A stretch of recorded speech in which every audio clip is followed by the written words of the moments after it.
मी श्रीकृष्ण शिंदे, राहणार अंबाजोगाई, तालुका अंबाजोगाई, जिल्हा बीड. मी पूर्वी इथं 5 ते 7 वर्षापासून येतोय हमेशा. आता मध्यंतरी माझ्याकडनं काही कारणास्तव येणं झालं नाही.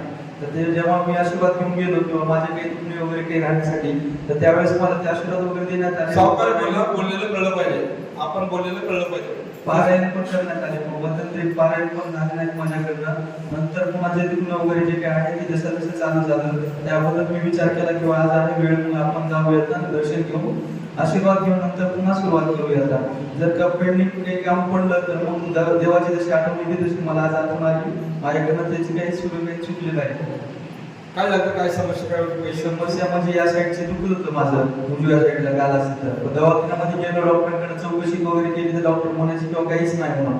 मग भरपूर वेळेस डॉक्टर असं म्हणले किंवा तुला मग मेंटलचे हिशोबाने गोळ्या वगैरे चालू करायला लागतील, म्हणजे तुला हमेशा आम्ही म्हणतो किंवा नाही म्हणून काही तर तू विनाकारण कसं आम्हाला पण त्रास येतो. 1 ते 3 म्हणजे 4-5 डॉक्टरांकडे गेलो होतो मी कारण असतो.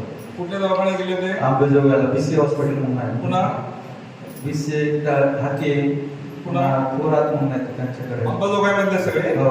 बरं, दुसऱ्या शहरात नाही का गेली मग? नंतर शहरात दुसऱ्या नाही, पण गव्हर्नमेंट हॉस्पिटलला पण गेलो, तिथं पण तसंच म्हणायचे. बरं, मग इथं आल्यानंतर राहिलं का? हो, मागं एकदा मी बोललो पण होतो, असं सांगितलं होतं. पण नंतर पुन्हा माझ्याकडनं पारायण पण राहिलं आणि पारायण म्हणजे वाऱ्या पण राहिल्या यायच्या. त्याच्यामुळे पुन्हा मला लक्षात आलं किंवा आता ही आपली टाळ्याच्या गजरामध्ये स्वागत करूया.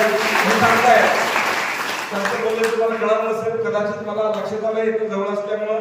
मी सांगताय माझा हा जो भाग आहे, हा भाग कळलं आपल्याला, हा भाग खूप दुखायचा.